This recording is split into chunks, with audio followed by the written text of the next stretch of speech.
नेता कैसा हो। नरेंद्र मोदी भारतीय जनता पार्टी, नरेंद्र मोदी जिंदाबाद, भारतीय जनता पार्टी, भारतीय जनता पार्टी, नरेंद्र मोदी जिंदाबाद,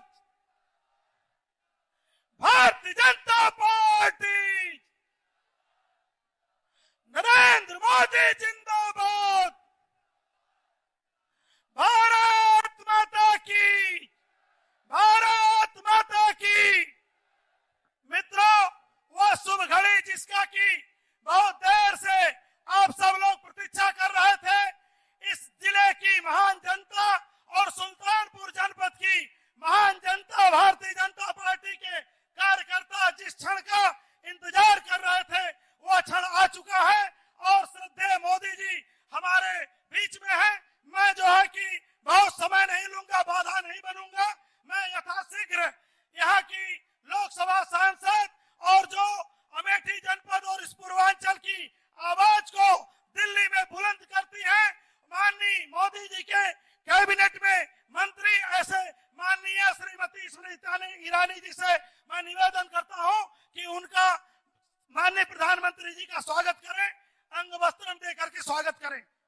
मैं सुल्तानपुर जनपद और अमेठी जनपद के माननीय जिलाध्यक्ष श्रीमान दुर्गेश त्रिपाठी जी, श्रीमान आर.ए. वर्मा जी से भी निवेदन करता हूं कि वो लोग हनुमान जी के प्रसाद स्वरूप पुरुषार्थ का प्रतीक गदा भेंट करके स्वागत करें। श्रीमान दुर्गेश त्रिपाठी जी, श्रीमान आर.ए. वर्मा जी। मित्रों, अब हम लोगों के नेता यहाँ पधार चुके हैं। पूरी दुनिया जब कोई समस्या आती है पूरे विश्व में, तो पूरे दुनिया का नेतृत्व, पूरे दुनिया की जनता जिनके ओर देखती है, ऐसे मां भारती के लाल, देश के लोकप्रिय यशस्वी प्रधानमंत्री श्रद्धेय माननीय नरेंद्र भाई मोदी जी से मैं करबद्ध प्रार्थना करता हूं कि यहाँ की महान जनता को अपना आशीर्वाद प्रदान करने का, अपना उद्बोधन प्रदान करने का। मित्रों, एक गलती हुई है, स्वागत भाषण भी होना है, तो मेरी गलती है। श्रीमती स्मृति ईरानी जी से निवेदन है कि वो जो है कि स्वागत करेंगी अपने नेता माननीय मोदी जी का।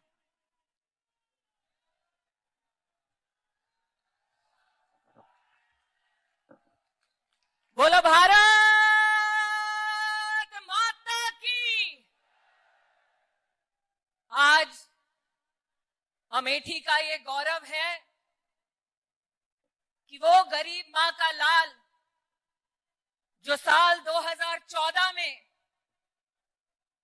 इसी पुण्य भूमि पर पधार के आपका स्नेह, आपका आशीर्वाद प्राप्त कर भारत के यशस्वी प्रधान सेवक बने, उसी पुण्य धरती पर एक बार फिर श्रद्धेय नरेंद्र भाई मोदी का आज पदार्पण हुआ है।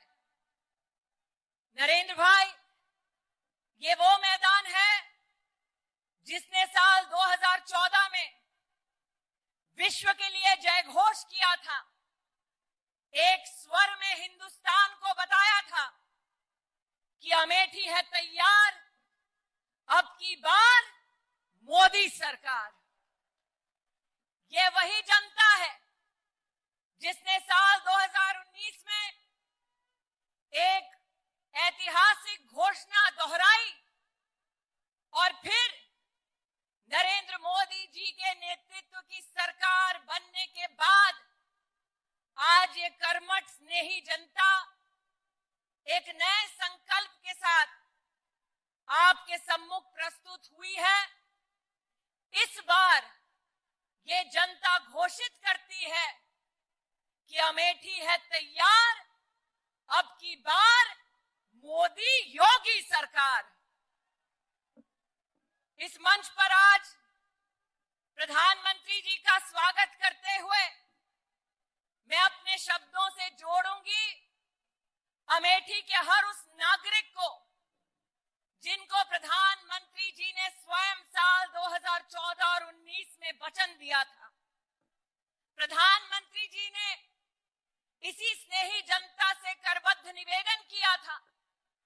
कि वर्षों वर्ष आपको एक परिवार ने इस पुण्य धरती पर छला है।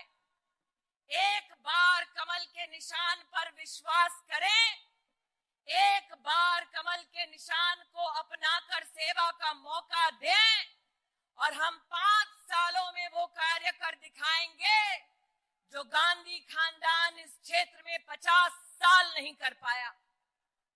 आज अमेठी की दीदी होने के नाते मैं माननीय प्रधानमंत्री जी का हृदय से आभार व्यक्त करती हूं कि एक तरफ 30 साल से अमेठी का लंबित बाईपास आपके आशीर्वाद से बन पाया, दूसरी ओर 40 साल से मेडिकल कॉलेज बनाने का छलावा जो कांग्रेस पार्टी करती आई, आपने उनके छलावे का अंत कर विकास को नए स्वरूप में परिभाषित कर न सिर्फ मेडिकल कॉलेज की स्थापना करके अमेठी को धन्य किया, बल्कि साथ ही तिलोरी, जगदीशपुर, गौरीगंज में स्वास्थ्य की व्यवस्थाओं को और भी सुदृढ़ किया।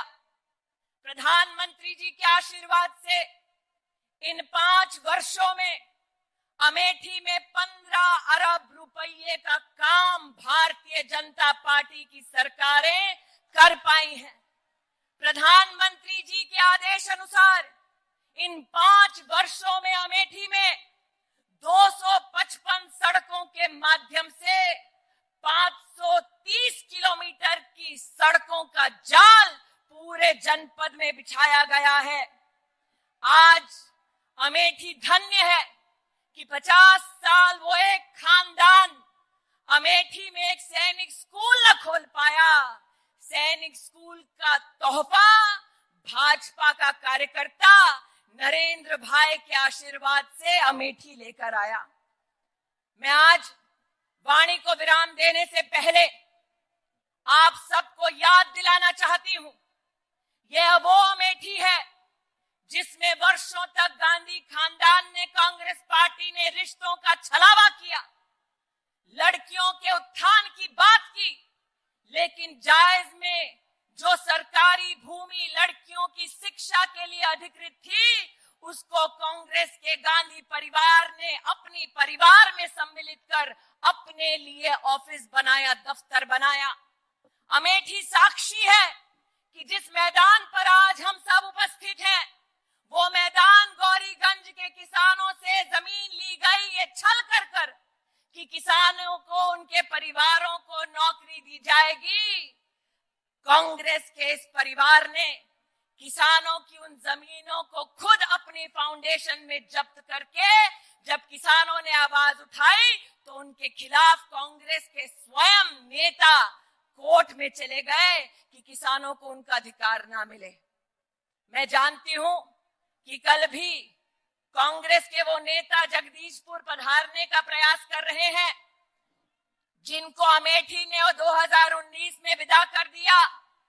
लेकिन हास्यास्पद है ये बात कि कल वो आएंगे, रिश्तों की दुहाई देंगे, राम का नाम भी कदाचित लेंगे, लेकिन आज जगदीशपुर का बच्चा बच्चा जानता है कि जो राम के नाम के खिलाफ कोर्ट में दस्तावेज देता है, वो जगदीशपुर में राम के नाम के मैदान पर कब्जा करता है और भारतीय जनता पार्टी की सरकार उन गुंडों पर बुलडोजर चलाकर वो जमीन जनता के लिए रिक्त करती है।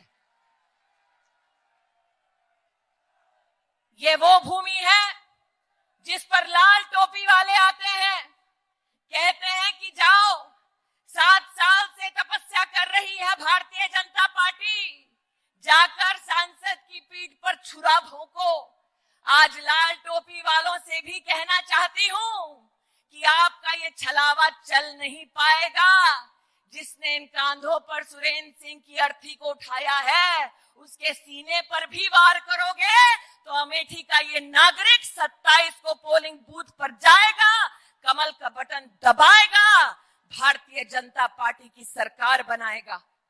आज प्रधानमंत्री जी, आप पुनः पधार कर अपने शब्दों से हम सबको धन्य कर रहे हैं। ऐसी हम सब की अभिलाषा है। अमेठी और सुल्तानपुर की टीम की ओर से आपका विशिष्ट अभिनंदन करते हुए हम सब की ओर से आपको प्रधानमंत्री किसान सम्मान योजना हो, सैनिक स्कूल हो, मेडिकल कॉलेज हो, बाईपास हो या 70,000 परिवारों को जीवन में पहली बार रोशनी देने का काम हो, प्रधानमंत्री जी आपने गरीब के जीवन को रोशन किया। आज वही गरीब इस मैदान में उपस्थित होकर आपसे कह रहा है कि अमेठी है तैयार एक बार फिर उत्तर प्रदेश में मोदी योगी की सरकार। बोलो भारत माता की। नरेंद्र मोदी जिंदाबाद, नरेंद्र मोदी जिंदाबाद। मित्रों, देश की आन बान शान मां भारती के सच्चे सपूत, भारतवर्ष के अत्यंत जनप्रिय यशस्वी प्रधानमंत्री और भारत की जनता के गौरव आशा की किरण श्रद्धेय नरेंद्र मोदी जी से मैं निवेदन करता हूं कि अपने आशीर्वचन से हमको अभिषेचित करें। माननीय प्रधानमंत्री जी।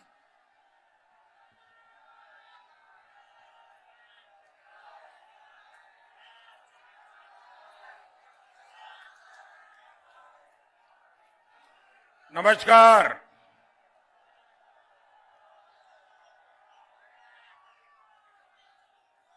अमेठी और सुल्तानपुर के यहाँ के लोग जब प्यार देते हैं तो जम करके देते हैं।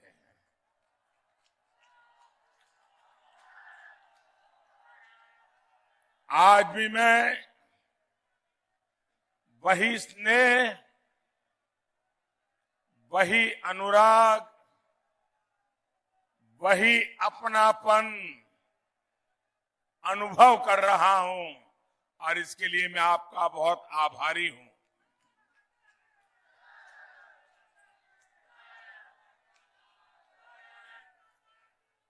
साथियों, उत्तर प्रदेश में चुनाव के 4 चरण पूरे हो चुके हैं।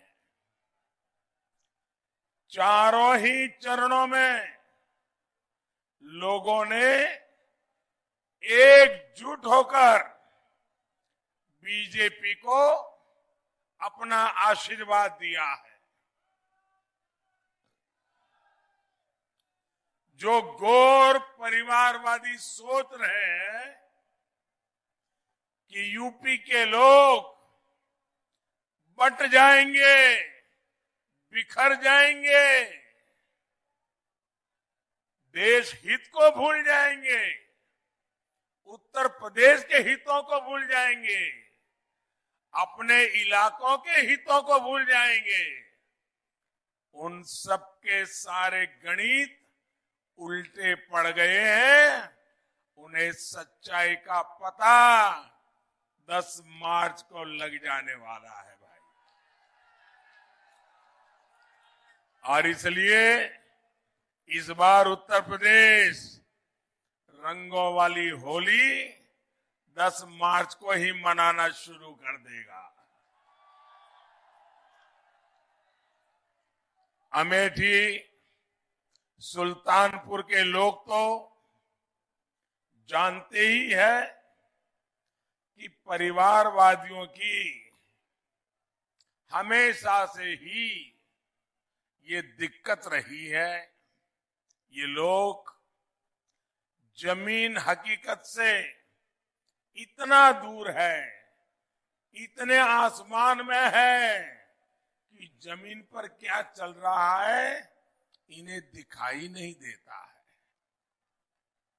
साथियों, आज दशकों बाद यूपी में ऐसा चुनाव हो रहा है जब कोई सरकार अपने किए विकास कार्यों के आधार पर गरीबों के हित में किए गए कार्यों के आधार पर आज आपसे वोट मांग रहा है। वर्षों बाद ऐसा हुआ है जब यूपी की सरकार सुधरी हुई कानून व्यवस्था पर वोट मांग रहा है। वर्षों के बाद ऐसा हुआ है जब यूपी में दंगे रुके हैं, अपराधियों की हिम्मत पस्त हुई है। वर्षों बाद ऐसा हुआ है जब मुख्यमंत्री अपने परिवार को आगे बढ़ाने भ्रष्टाचार का आरोप ऐसी किसी भी मुसीबत को इस चुनाव के मैदान में झेल नहीं रहा है। और वर्षों बाद ऐसा हुआ है जब गरीब मध्यम वर्ग खुद आगे आकर कह रहा है आएगी तो एनडीए ही, आएगी तो एनडीए ही, आएंगे तो योगी ही। भाई और बहनों, जो ये परिवारवादी लोग होते हैं वो सत्ता में इसलिए आना चाहते हैं ताकि अपनी और अपने परिवार की ताकत बढ़ा सके और राजा महाराजा की तरह आप पर राज कर सके। हमें किसी ताकत के लिए सत्ता नहीं चाहिए, ना ही हमारी ताकत कोई बाहुबली या माफिया है। हमारी ताकत उत्तर प्रदेश की जनता है। उत्तर प्रदेश क्या गरीब है, उत्तर प्रदेश की माताएं बहनें हैं। वो आज देख रहा है कि कैसे बीते 5 सालों में भाजपा सरकार ने उसकी भलाई के लिए काम किया है। वो जानता है कि हर सुख दुख में हमारी सरकार उनके साथ खड़ी रही है। वो जानता है कि सरकार की योजनाओं का लाभ देने में हम कभी भी न जाति देखते हैं न मजहब देखते हैं।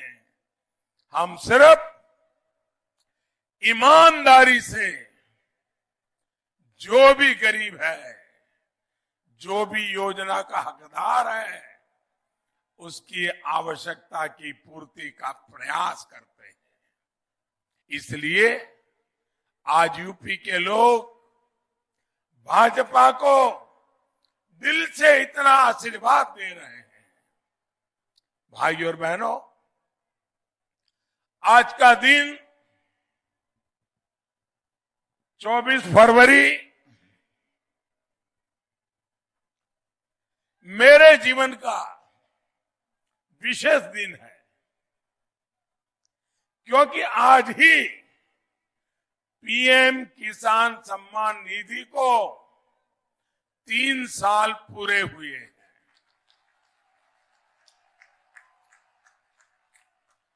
जब 2019 में हमने ये योजना शुरू की थी तो कई लोग अफवाहें फैला रहे थे, भ्रम फैला रहे थे कि ये तो 2019 के चुनाव के पहले मोदी लाया है, एक बार चुनाव हो जाएगा फिर मोदी बंद कर देगा। और कुछ हमारे विरोधी लोग हैं ना, वो तो दिन रात इसको चला भी रहे थे।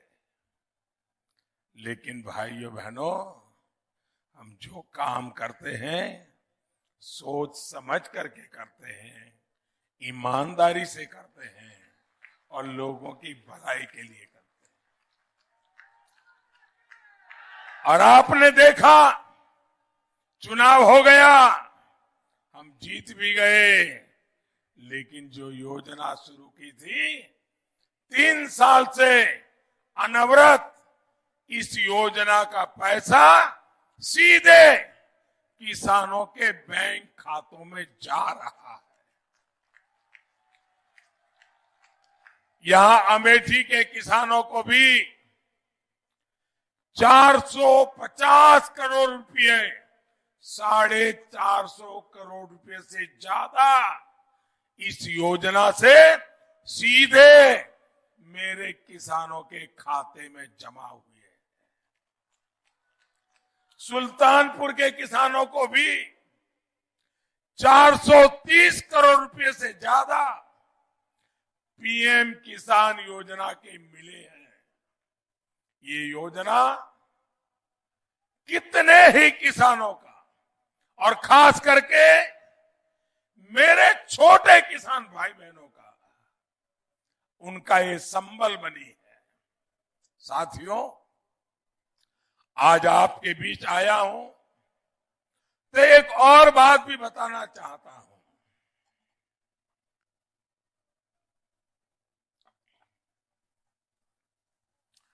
आज से 20 साल पहले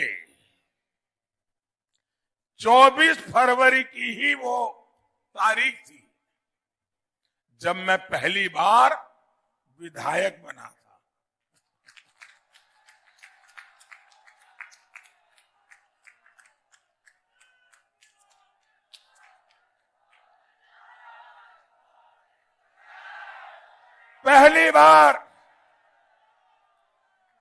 पहली बार जीवन में अचानक चुनाव के मैदान में आना पड़ा था, और राजकोट के लोगों ने मुझे आशीर्वाद दिए और सेवा का ये सिलसिला शुरू हुआ। मैंने जीवन में कभी सोचा नहीं था कि कभी मैं चुनावी दंगल में जाऊंगा, चुनावी राजनीति में जाऊंगा। जिस रास्ते पर जाने का मैंने कभी सोचा तक नहीं था, उस रास्ते पर चलने की शुरुआत 24 फरवरी को हुई थी। मैंने अपना पहला कदम बढ़ाया था जनता जनार्दन का सेवक बनकर, उनके लिए काम करने का वो संकल्प हर दिन के साथ और सशक्त हुआ है। यही सेवा भावना भारतीय जनता पार्टी की पहचान है। और चुनावी दुनिया में आने के बाद जिस तरह यूपी ने मुझे अपना लिया, मां गंगा ने मुझ पर जिस प्रकार से स्नेह वर्षा की, आप लोगों ने मुझे गले लगाया, इससे बड़ा जीवन में कोई सौभाग्य नहीं होता है। आपका ये स्नेह, आपका ये आशीर्वाद मेरे जीवन की बहुत बड़ी पूंजी है, और पूंजी के नाम पर आपका प्यार ही तो, यही एक मेरी अमानत है। भाई और बहनों, आज यूपी में आपको ऐसे परिवार खोजना मुश्किल होगा जिसकी हमारी सरकार ने सेवा भाव से सहायता ना की हो। 100 साल के इस सबसे बड़े संकट में, ये कोरोना की महामारी पूरी दुनिया को अपनी चपेट में ले लिया है। पूरी मानव जात दुनिया के हर कोने में इस महामारी ने क्या से क्या कर दिया, लेकिन हिंदुस्तान में भाजपा सरकार ने सबकी मदद का प्रयास अविरत जारी रखा। आज यूपी के 16 करोड़ से ज्यादा लोगों को वैक्सीन की पहली डोज मुफ्त लग चुकी है। करीब करीब 12 करोड़ लोगों को दूसरी डोज भी मुफ्त लग गई है। भाइयों बहनों, आप मुझे बताइए, आपको वैक्सीन का टीका लग गया? टीका लग गया? सबको लग गया? आपको कोई पैसा देना पड़ा? 1 रुपया भी आपकी जेब से खर्चा करना पड़ा? टीका लगवाने के लिए रिश्वत देनी पड़ी? आपको कोई तकलीफ हुई? भाइयों बहनों, इतनी तेजी से वैक्सीनेशन हमारे देश में पहले कभी नहीं हुआ है। इसी वैक्सीन ने कोरोना से लड़ने की ताकत हर एक नागरिक में बढ़ा दी है। इसी के कारण आज दुकानें खुली हैं, व्यापार खुला है, स्कूल कॉलेज खुले हैं, फैक्ट्रियां खुली हैं। साथियों, इन परिवारवादियों का वैक्सीन को लेकर जो रवैया रहा है, वो भी पूरे उत्तर प्रदेश, पूरे देश ने देखा है।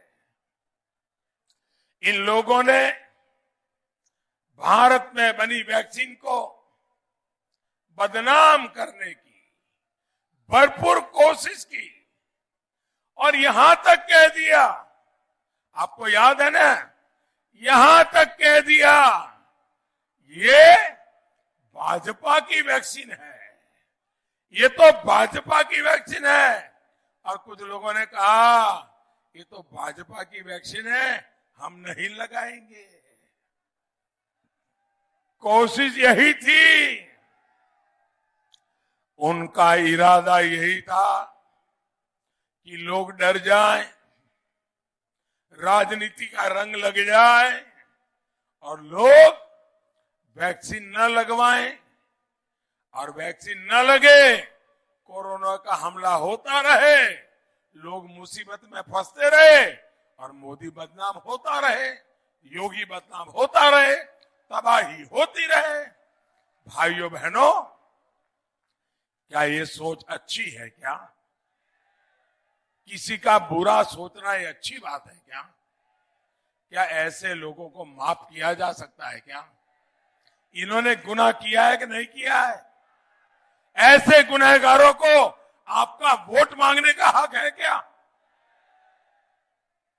लेकिन इन लोगों की इज्जत ही इतनी जमीन पे पहुंच गई है, इनकी क्रेडिबिलिटी इतनी खराब है कि खुद इनकी पार्टी के लोगों ने भी, इनके कार्यकर्ताओं ने भी उनकी बात नहीं सुनी और वैक्सीन लगवा दी। ये परिवारवादी बहकाते रहे, लेकिन उनके कार्यकर्ताओं ने भी रजिस्ट्रेशन करवाया और उन्हें भी कोरोना वैक्सीन की डोज ले ली। साथियों, भारत ने जिस तरह दुनिया का सबसे बड़ा वैक्सीनेशन कार्यक्रम चलाया, उस पर हर भारतीय को गर्व है। पहले दिन से ये अभियान नियमों के अनुसार चला, डिसिप्लिन से चला, कोई भगदड़ नहीं, कोई ब्लैक मार्केटिंग नहीं, कोई मेरा तेरा नहीं, सब कुछ नियम से हुआ। इतने बड़े देश में जब कोरोना के कारण मुसीबतें सामने खड़ी हो, फिर भी सारा काम डिसिप्लिन से चले, ये हिंदुस्तान के लिए सर ऊंचा करने की घटना है भाइयों, बहुत बड़ी बात है। और आप खुद भी गवाह है कि जब वैक्सीनेशन शुरू हुआ तो मोदी खुद दौड़कर सबसे पहले वैक्सीन लगवाने के लिए नहीं पहुंचा। हमने पहले स्वास्थ्य सेवाओं से जुड़े लोगों को, सफाई कर्मचारियों को, बुजुर्गों को, गंभीर बीमारी से ग्रसित लोगों को वैक्सीन लगवाने का मौका दिया।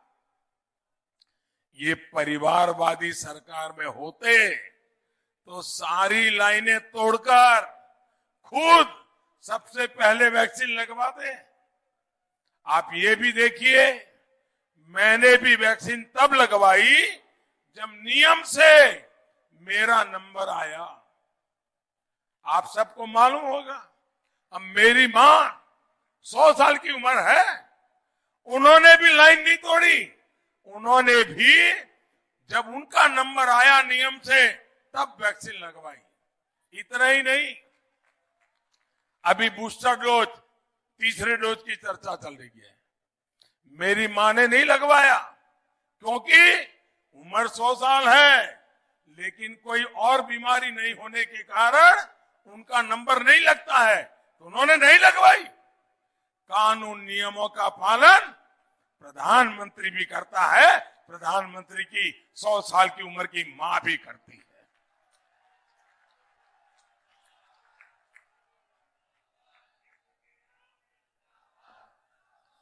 ये परिवारवादी होते तो पहले खुद का वैक्सीनेशन होता और सामान्य लोग पीछे रह जाते।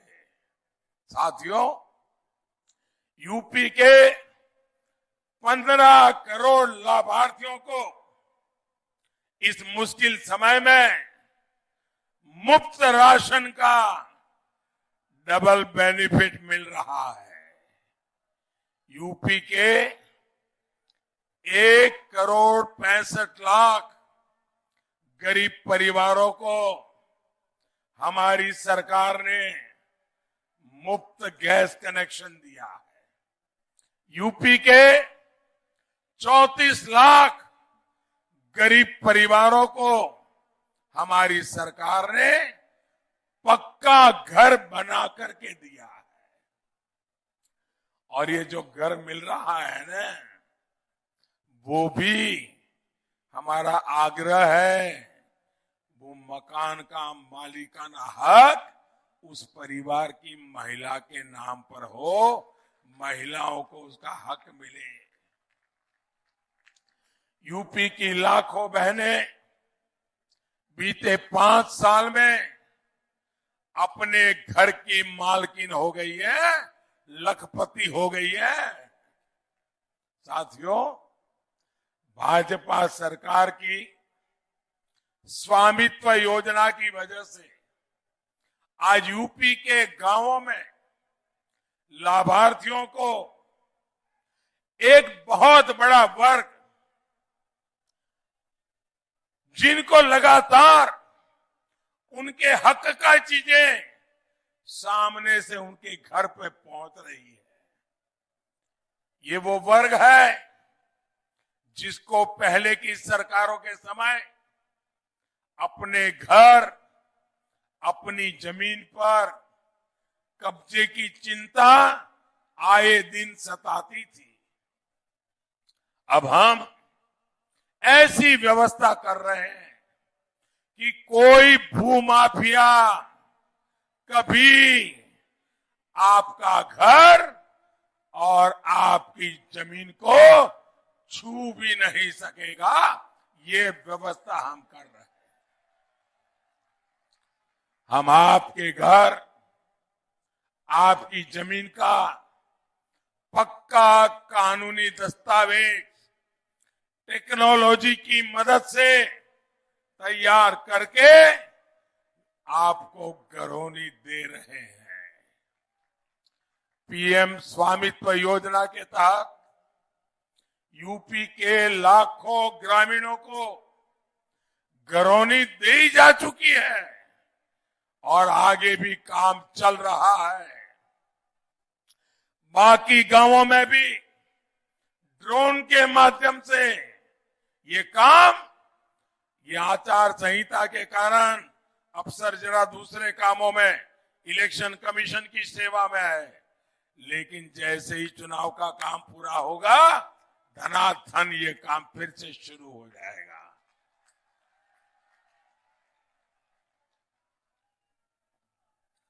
भाई और बहनों, आज अमेठी के लोगों के सामने,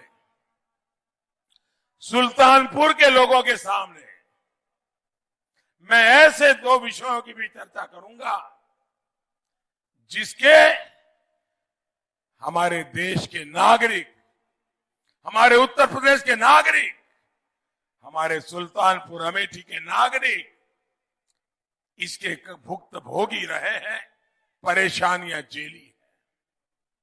ये विषय है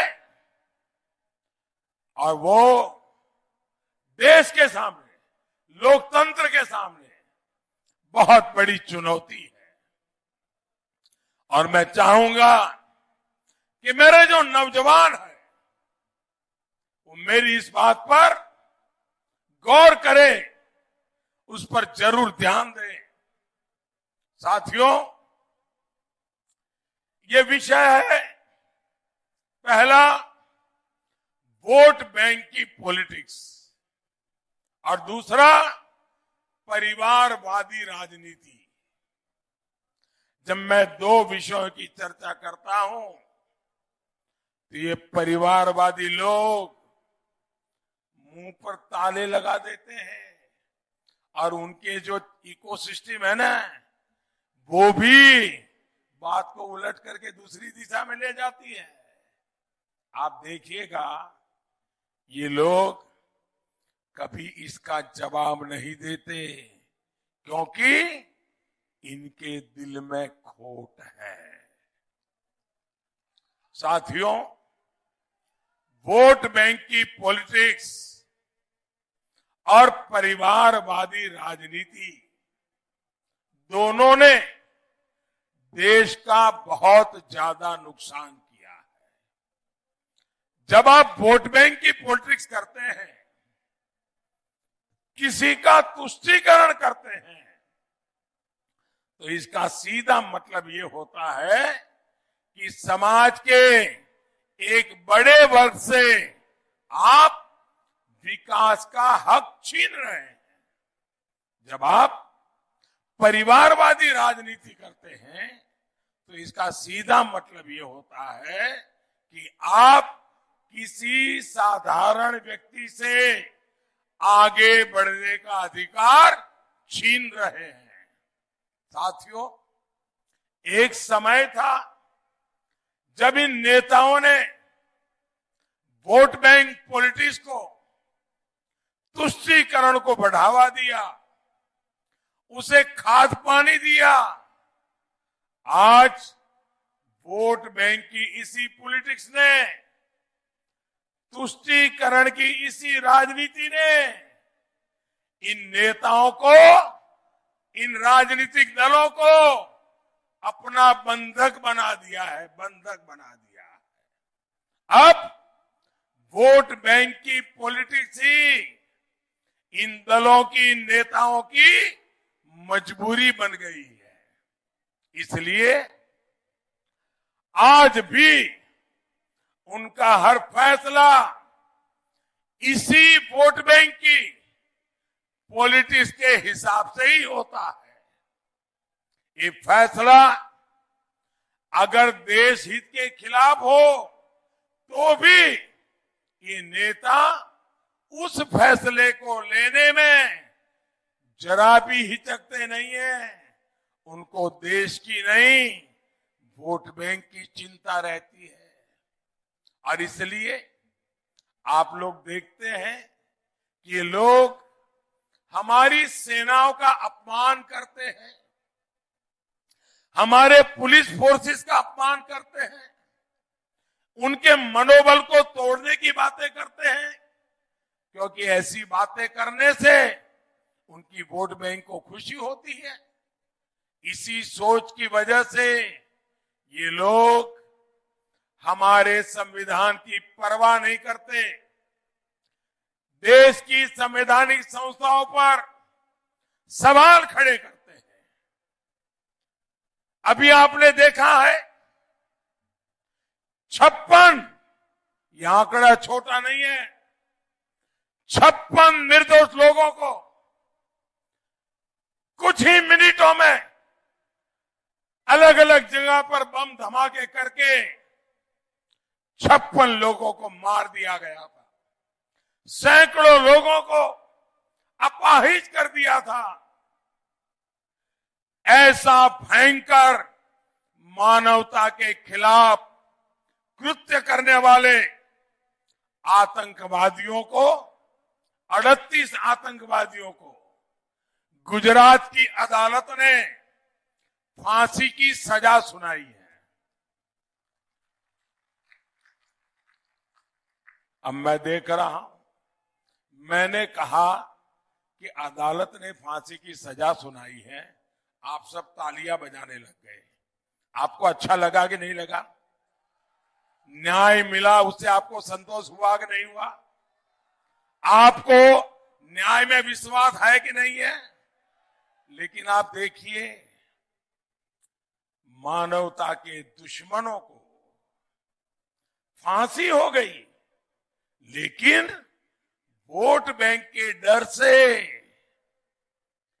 वोट बैंक खिसक जाएगी तो क्या होगा? इन पार्टियों ने अदालत के फैसले का स्वागत करने की भी हिम्मत नहीं दिखाई, उनके मुंह पे ताले लग गए हैं भाइयों। जो लोग गुनहगार सिद्ध हो चुके हैं, उनके लिए भी अगर रहम नजर रखते हैं, क्या ऐसे लोगों को राजनीति में सत्ता में आने का हक है क्या? ऐसे लोगों को बाहर करना चाहिए, नहीं करना चाहिए? भाइयों बहनों, जहां तक दूसरी बात है परिवारवादी राजनीति की, तो उससे भी देश का बहुत नुकसान होता है। परिवारवादी राजनीति में पार्टी का अध्यक्ष परिवार का होता है, पार्टी के सभी महत्वपूर्ण पदों पर परिवार के लोग ही जम करके बैठे होते हैं, महत्वपूर्ण पदों पर दावेदारी भी उसी परिवार के सदस्यों की होती है। पार्टी में कोई आंतरिक लोकतंत्र नहीं होता। पिता के बाद बेटा, फिर बेटे के बाद बेटा या बेटी, बहू, उन्हीं लोगों को पद पर रहने का हक मिल जाता है। ये परिवारवादी पार्टियां यही पहले पक्का कर लेती है। इन पार्टियों में जो परिवार को समर्पित होता है, उसी को वहां कुछ अवसर मिलता है। उनके लिए संविधान सुप्रीम नहीं होता है, परिवार का सुप्रीमो ही सुप्रीम होता है। वहां वो खुद के लिए कुछ नहीं कर पाता, देश के लिए कुछ नहीं कर पाता, उसको तो सिर्फ और सिर्फ परिवार के हित में ही काम करना होता है। ऐसी परिवारवादी पार्टियों में कार्यकर्ता के लिए स्पष्ट संदेश होता है, मेहनत आप करिए, फल हम खाएंगे। साथियों, इन घोर परिवारवादियों ने सरकार चलाने का भी एक बहुत बड़ा फिक्स फॉर्मूला बना रखा है। ये लोग अलग अलग जिलों से मंत्री तो बना लेते हैं, अपने वोट बैंक के हिसाब से मंत्री भी ले आते हैं, लेकिन उन मंत्रियों के पास कोई अधिकार नहीं होता है। वो क्या करते हैं, अपने परिवार के लोग जो चुनाव जीत करके नहीं आए हैं, जो संविधान की व्यवस्था में नहीं है, उनको इलाके बांट देते हैं। भतीजों को कहते हैं ये 2 जिले तुम्हारे, भांजे को कहते हैं ये 2 जिले तुम्हारे, बहन को कहते हैं 1 जिला तुम्हारा।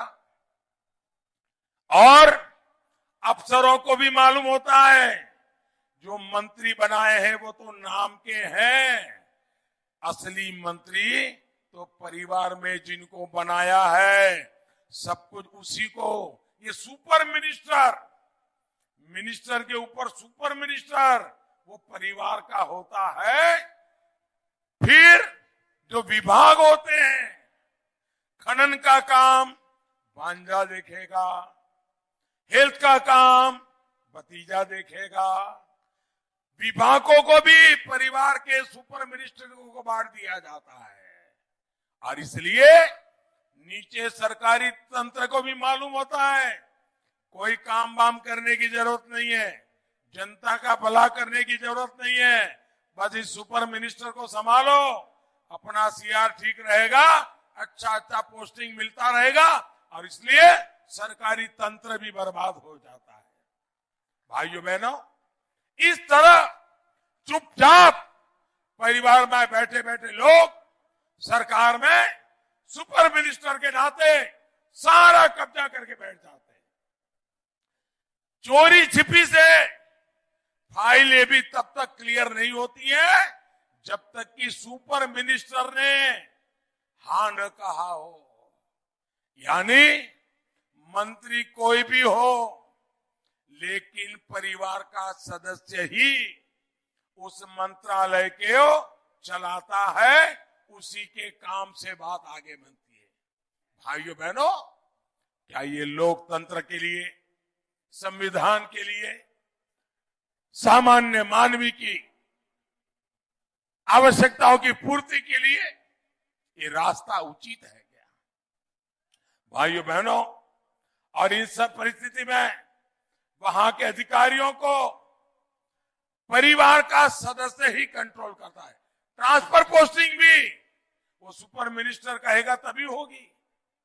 जो संविधान की मर्यादाओं के बाहर बैठा हुआ है, भाइयों बहनों, वही सुप्रीम होता है। परिवार की इच्छा, आदेश, वही सुप्रीम।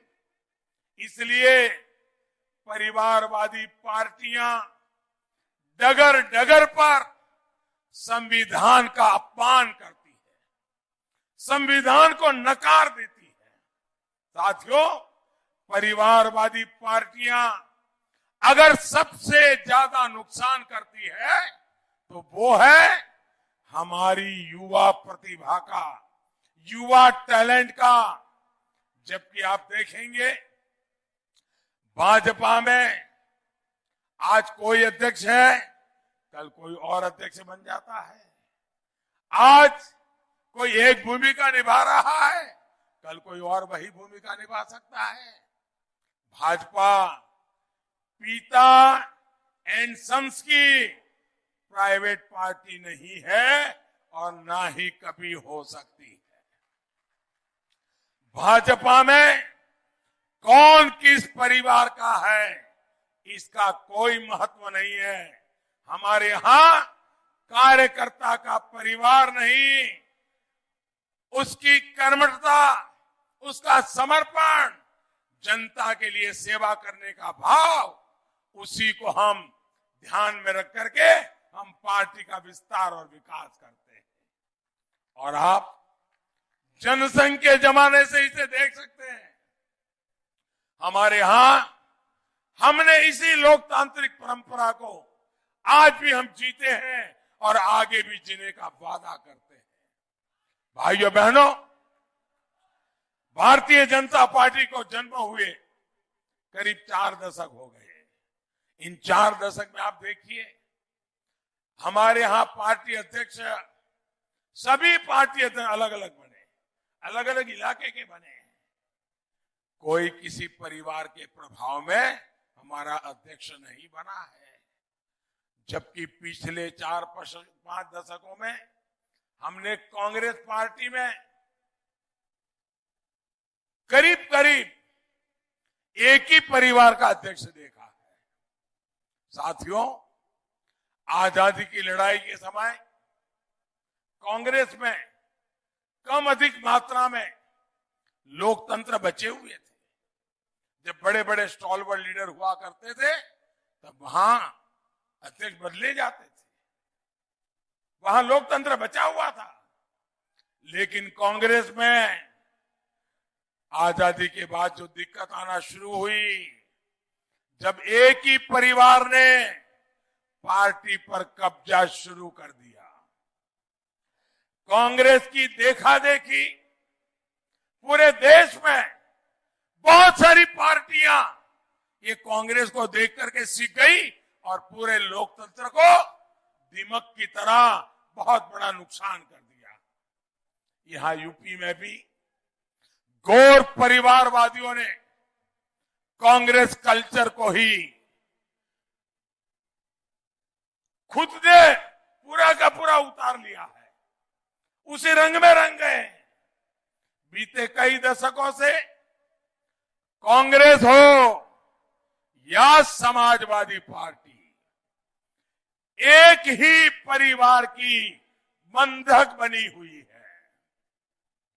साथियों, परिवारवादी पार्टियों का एक बहुत बड़ा नुकसान ये भी है कि जब परिवार के लोग कोई गलती करते हैं, बुरा काम करते हैं, भ्रष्टाचार करते हैं, तो परिवार की इकोसिस्टम ही उनको बचाने में काम में लग जाती है। उनको कोई सुधारने के लिए भी काम नहीं करता है, उनको संभालने का काम होता है। आखिर जिन पर भ्रष्टाचार का आरोप लगा है, वो भी परिवार के सदस्य होते हैं, इसलिए कुछ नहीं कर सकता है। और कार्रवाई करनी है तो पारिवारिक रिश्ते फैसलों के आड़े आ जाते हैं। भ्रष्टाचार अगर परिवार का सदस्य कर रहा हो तो उसे चुपचाप स्वीकार कर लिया जाता है।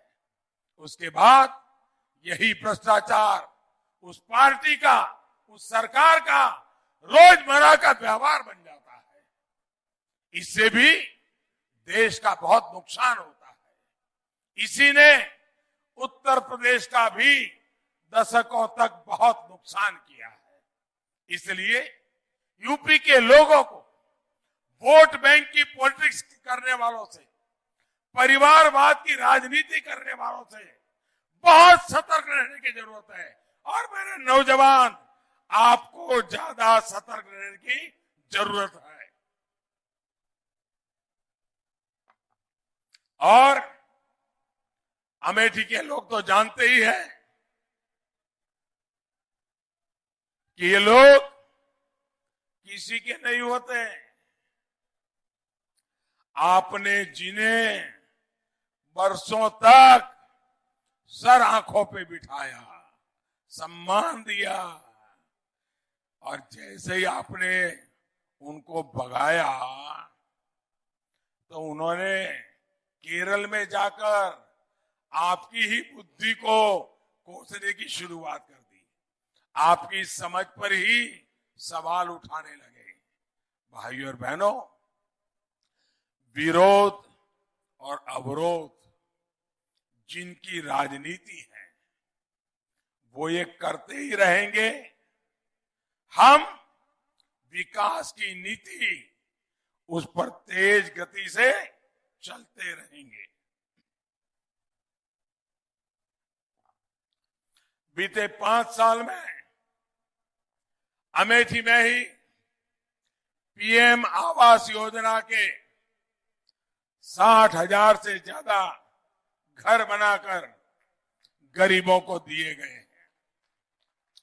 बीते 5 साल में अमेठी में करीब करीब 2 लाख शौचालय, जिसे हमारी उत्तर प्रदेश की बेटियों ने इज्जत कर नाम दिया है, 2 लाख शौचालय बनवाए हैं। ये हमारी सरकार है जिसने अमेठी में मेडिकल कॉलेज का निर्माण शुरू करवाया है। ये हमारी सरकार है जिसने पुलिस लाइन स्वीकृत की है, गौरीगंज और जगदीशपुर में पुलिस फायर स्टेशन स्वीकृत किया है। गौर परिवारवादियों ने यहाँ की राइफल फैक्ट्री का क्या हाल बना रखा था, ये भी अमेठी के लोग जानते हैं। हमारी सरकार ने ये सुनिश्चित किया है कि अमेठी की फैक्ट्री में बनी AK-203 आधुनिक राइफल देश की सुरक्षा बढ़ाएगी, पूरे अमेठी का नाम रोशन करेगी। ये काम पहले भी हो सकते थे, लेकिन परिवारवादियों के अपने स्वार्थ से फुर्सत मिलेगी तभी तो आप लोगों के बारे में सोचेंगे। साथियों, योगी जी सरकार ने अमेठी और सुल्तानपुर को पूर्वांचल एक्सप्रेसवे से भी जोड़ा है। आपका लखनऊ और दिल्ली का सफर भी आसान हो गया है। यहाँ के किसानों और पशुपालकों का दूध, फल, सब्जी तेजी से बड़े बाजारों तक पहुंचने का रास्ता बना है। अब हम इसके इर्द गिर्द बहुत बड़ा औद्योगिक गलियारा भी बनाने वाले हैं। इससे रोजगार, स्वरोजगार के अनेकों अवसर यहाँ खुलने वाले हैं। साथियों, ये जितनी भी परियोजनाओं पर डबल इंजन की सरकार काम कर रही है, वो तभी पूरी हो सकती है जब यहाँ कानून का राज होगा। उत्तर प्रदेश का कोई भी मतदाता यहाँ ऐसी सरकार नहीं चाहता जो यूपी के संकल्पों के सामने रोड़ा बन करके खड़ी हो जाए। और आप ध्यान रखिए, आज हमारी योजनाओं से गरीबों को जो लाभ मिल रहा है, ये गौर परिवारवादी उन योजनाओं को या तो अपने चाहतों की तरह बंडर बाट करेंगे या तो उसको ताले लगा देंगे। केंद्र की योजनाएं यूपी में लागू ना हो, क्या ऐसे दिन आप उत्तर प्रदेश में चाहते हैं? डबल इंजन सरकार का डबल बेनिफिट मिलते ही रहना चाहिए, ये हमारा संकल्प है।